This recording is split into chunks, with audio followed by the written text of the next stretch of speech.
What's good, YouTube? It's your boy ATK React, another reaction, and today, bro, we're about to react to a film day video, and it's about Five Nights at Freddy's again. Y'all know the movie came out. I did a review on that. I can go check that out on the channel somewhere, you know what I'm saying? It's on there. Go check it out, you feel me? But we gonna get more into the lore, you know what I'm saying? Like I said, I don't know too much about it, but I do want to learn more, you know what I'm saying? Because the movie got me intrigued now. So with that being said, that sub button, that like button, let's get to it. Alright, y'all, this is film day. The Five Nights at Freddy's movie just changed the lore. Let's see what that's looking like, you know what I'm saying? Oops.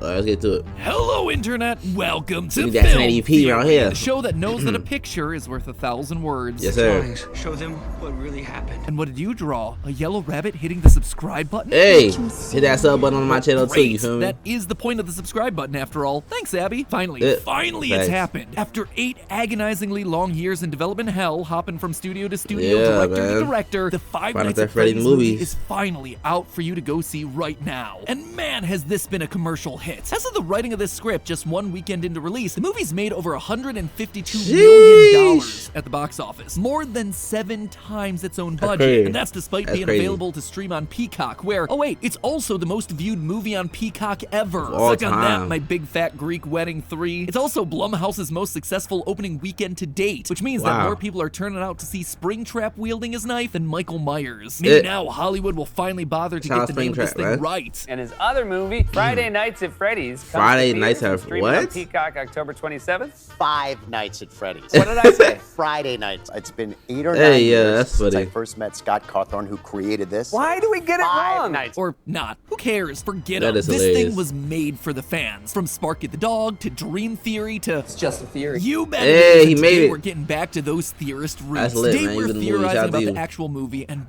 boy, is there a lot to talk about here. True story, after the movie, I basically locked myself in the room with Lee and Tom, the film and game theory creative directors, and we busted out our trusty whiteboard to figure out exactly what was going on in the movie and where the story was going to head in the future, because there were just a lot of details left hanging. What was up with the Balloon Boy figurine? How's no one freaked out by the fact that there are bodies in those animatronics? Wasn't this like the most structurally unsound table fort of all time? That last one, perhaps the biggest mystery of them all. Today, we're going to be looking at all the Easter eggs, secrets, and hidden lore from the movie, then comparing those to other parts of the franchise, both the books and the games, in order to predict where the story of the FNAF 2 movie is gonna go years before they actually make it. So that's our one job for today, but before we get to it, I also have to shout out our brand new line of officially licensed FNAF theory wear. Got a little gear, I see you. I guess you're right, Vanessa, it is 2 jobs. Anyway, let me tell you guys, these are some of the most fun, unique items that we've ever done. The merch look not nice, only I are ain't the gonna lie. designs fun, let's be honest, there's also a lot of just FNAF stuff out there in the market. Sorry, I which is found a also little why we stuffy, wanted yo. to create the highest quality clothing out there, complete with rubber patches, embroidered detailing, soft teddy fleece. This stuff isn't just FNAF merch, it's FNAF apparel. Oh, in case you were wondering, every item in this collection had to be approved by Mr. Scott Cawthorn himself. Look, we're so tight, I even know how to pronounce his name right. And in this collection, we've got something for everyone. Do you like graphic tees? Check out the retro band t-shirts. That's what I would ride it. Purple Guy, and of course, Music Man. You want something a little bit more subtle? The all-over prints of the confetti tee and the employee tee will make you look good without screaming, "I'm a FNAF fan," in everyone's face. If you're in the mood to do some cute FNAF bounding, the Chica Cheer bundles got you covered with a Chica-themed top, skirt with underskirt, and high socks. They really got it through. We've got jackets. Oh boy, we've got jackets. It's not a theory wear collection unless there are some killer jackets in here, and we had fun with this batch. You have the FNAF High Varsity jacket inspired by Chica's anime adventures and ultimate custom night, with colorful patches of all your favorite characters down the faux leather sleeves, and a class of 1983 embroidered patch on the back, for obvious reasons. There is only one thing that could possibly go wrong. Yeah, and that's falling in love with another jacket, like our withered fleece complete with 3D animatronic endoskeleton detailing. That's a Endo O2 That's like the Springtrap. Oh, nah, that boy like a gremlin. Timeline. And while the outside is nice and soft and like fluffy, the inside is waterproof and purple, in case you feel like flipping the entire thing inside out. See, that one's hard. The franchise's most tough. notorious color. And lastly, probably the most fun piece we've ever done, the Monty jacket. It is faux alligator leather that's glammed out to the max with bright yellow interior and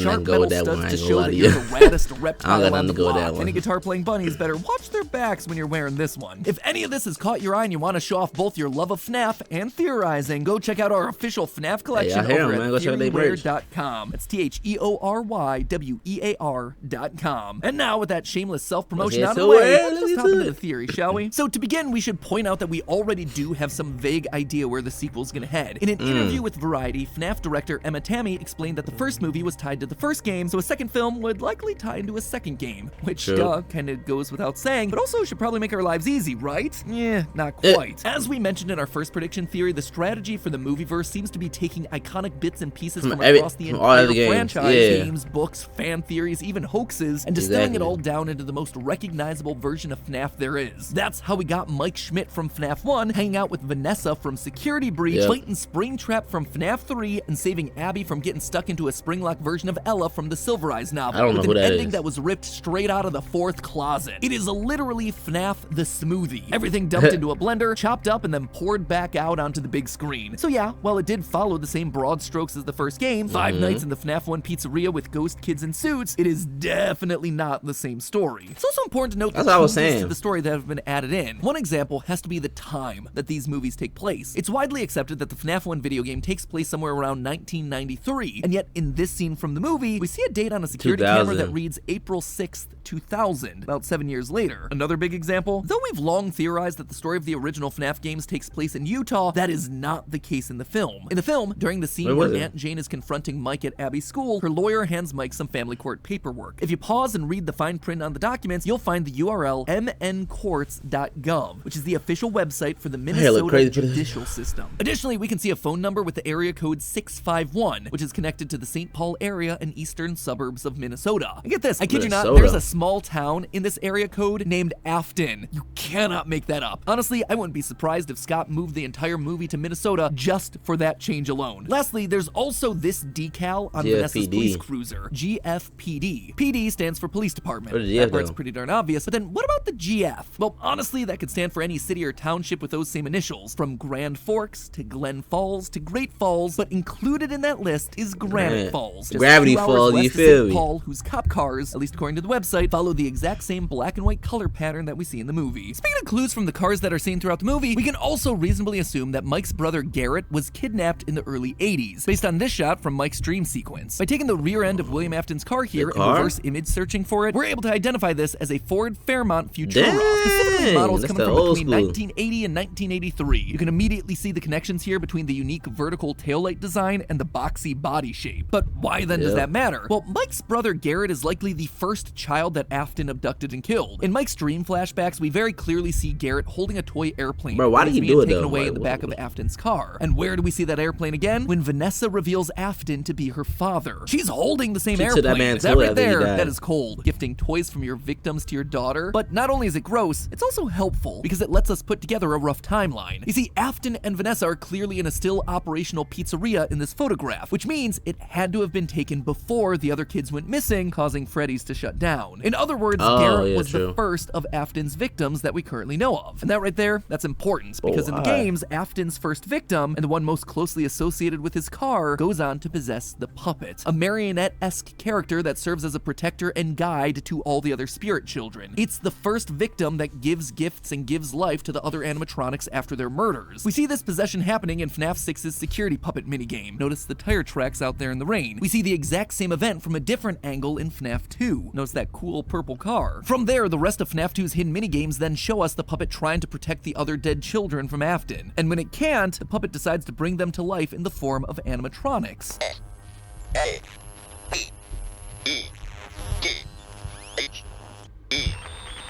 The robotic voice here is spelling out save them. Does it sound familiar? It should. That same robotic voice appears at the very end of the movie's credits. I didn't even see this.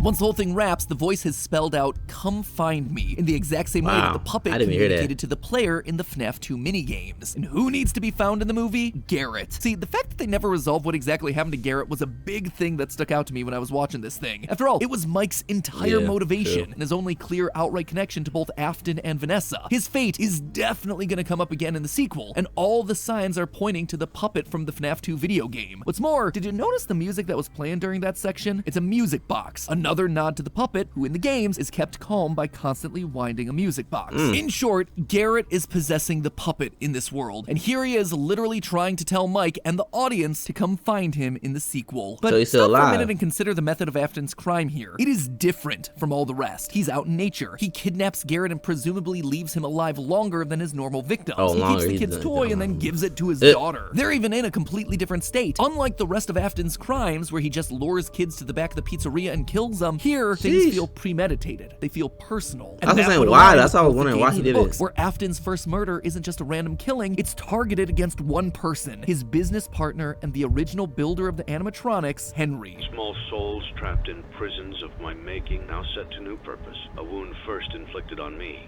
but then one that I let bleed out to cause all of this. In fact, in the novel trilogy, Right, Afton does the games, I exact don't same really thing know that he them. does in the movie. He kidnaps Henry's daughter, Charlie, before ultimately killing her. Basically, all signs point to Garrett not just being a random victim, but rather to him being the son of Afton's partner and rival, Henry, the man who helped Afton build all of the animatronics. See, as I was piecing together the details from the movie, I started to notice something. The Afton and Schmidt families from the movie seem awfully close to the family structures from the games, except in reverse. You see, in the game series, we know that Afton has himself 3 children, Michael, Crying Child, and Elizabeth. The oldest son, Michael, plays a prank as a kid, which gets his younger brother killed in the iconic bite of 1983. From there on, Mike becomes obsessed with atoning for his mistake, eventually becoming a security guard and releasing the spirit of his brother into the afterlife. Then there's Elizabeth, who eventually gets trapped and dies inside a baby, a suit that is increasingly looking to be a spring-lock animatronic. Now let's check out the Schmidt family over in the movie. You have, again, a family of 3, 2 boys and a girl. Mike, the older brother, is a security guard who's obsessed with atoning for the time that he got his younger brother Garrett kidnapped and killed. Then there's Abby, who's nearly trapped and killed inside the Ella suit, a spring-lock animatronic. They literally match 1 for 1. Meanwhile, Afton in the movie seems to have himself only 1 daughter, Vanessa, just like Henry had himself 1 daughter, Charlie, in the games. So if they've switched dynamics, that could make Mike's dad here the representative of Henry Emily from the games. Her mom died. That kind of confused me. I ain't gonna lie, I'm kind of confused.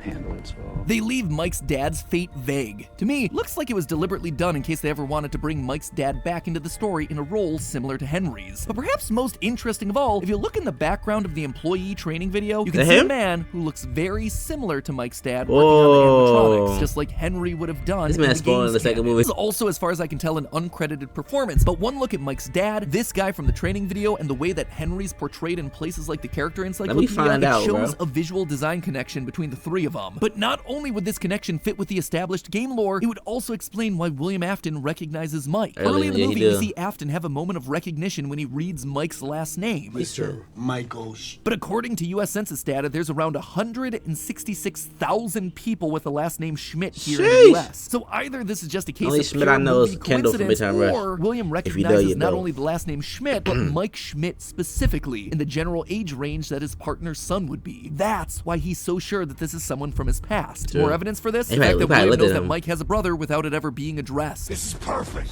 First I killed your brother. Oh yeah, he did say that. Now I killed you. Sure, we can assume the spirit children told him. Little ones tell me you have a sister. Or maybe Vanessa, but that's a bit less satisfying than him just knowing and taking out his vendetta against every member of the Schmidt family. And for those of you saying that Henry's last name is Emily, it might be, but that's never actually been officially confirmed. We've always thought it was a bit bizarre to have as a last name, and let's be honest, it could just as easily be Charlie's middle name, Charlotte Emily Schmidt. But last, let's talk about William. You'll notice that I just pulled the line that indicates that the spirits talk to William throughout this movie, which is a very important detail. In fact, if you notice, they really gave Afton a lot of explicit control over what the spirits are doing here. See, while he seems to understand what was happening in the games, it never seemed like he could outright control the animatronics. In the books, it's a little bit different. He eventually is able to control the animatronics, but not until the last novel of the trilogy. Here, though, he seems to understand all of it from the get-go. They tell him about Abby. He understands the importance of the pictures on the wall. What have you done? And as the spring locks in his suit are going off and he's dying, what does he do? He basically looks directly in the camera, says his catchphrase, I always come back, and puts on the spring trap. Well, that's his catchphrase? Why? What sense would that make? Well, it's a pretty clear indication that this Afton explicitly knows how possession works, and it involves being completely put inside of the suit like this. Putting on that helmet is basically Afton accepting his fate, knowing that he'll be back, able to possess the suit and survive. So right here, here we have ourselves a That's what I was smarter thinking, like, why Afton I who would is listen to two of years them. further in his understanding of the spiritual world than either the Afton in the games or the books. Which leads me to this, an animatronic buried in the parts and service room of the pizzeria. One that you can't see in the movie, but you can see in the behind-the-scenes footage from Dawko during his tour of the movie set. Oh, okay. An animatronic with rounded human skull, Dawko, silver you spoiled the eyes, show. and human teeth. While this could just be background set dressing, I don't think that's the case. If this is truly an Afton who understands the power of agony in granting eternal life, if this is an Afton who has gone so far as to build a Freddy torture chair for extracting remnant from his victims, I'm thinking his experiments with building passable robotic humans has already begun. This isn't just me playing the Robot Gregory game again. It is the only explanation for the parts and services room That to is have an creepy, I ain't gonna lie, animatronic bro. with human teeth and realistic human head proportions and eyes. And above it, hanging from the top of the shop, a robotic hand with arm. 5 fully articulating fingers and human proportions. No other animatronic in this series fits this sort of description. Does this mean he's already built a humanoid, or is this just an early phase Okay, of game his there, I mean, film theory. experiments? It's unclear, but it does give a bit more credit to Vanessa's bloodless stab wound at the end of the movie being more than just an excuse to get itself a PG-13 rating. My real guess, though, is that there's a robot Garrett walking around, and that he'll be the reveal at the end of the movie, just like Charlie the puppet is revealed to be a robot at the end of the 4th closet. A world-shattering revelation for Mike as he comes to terms with the nature of his brother and his father's weird creations before the final movie where he's tasked with having to burn it all down. Honestly, the pieces are in place for Yeah, us. this Or not. John All the next movie has to do is drop a deep, Markiplier bro. cameo and then show me a clip of Mangle and I'm in. But hey, one last reminder to check out our incredible officially licensed FNAF merch. Bro, Grab this- them this while they are Friday the 13th remaining. deep, bro. Remanenting. The last thing you want is the agony of knowing that they've sold out when you wanted one. And as always, my friends, remember, it's all just a theory. A film theory. And cut.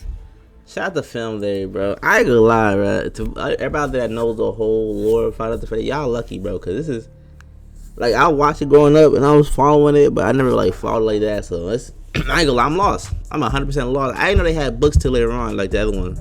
So I'm a little lost, you know what I'm saying? But it's always really cool to like look into it a little bit, something, you know what I'm saying? Hearing, even though I be lost, hearing it sound cool. You feel me? You know what I'm saying? But yeah, if y'all can explain it a little bit in the comments, I would appreciate that. You feel me? But with that being said, your boys can react. Hit that like button, that sub button. I'm sorry if I sound a little stuffy, you know what I'm saying? I know it's getting colder outside, so you feel me? You know how that go. But we out of here.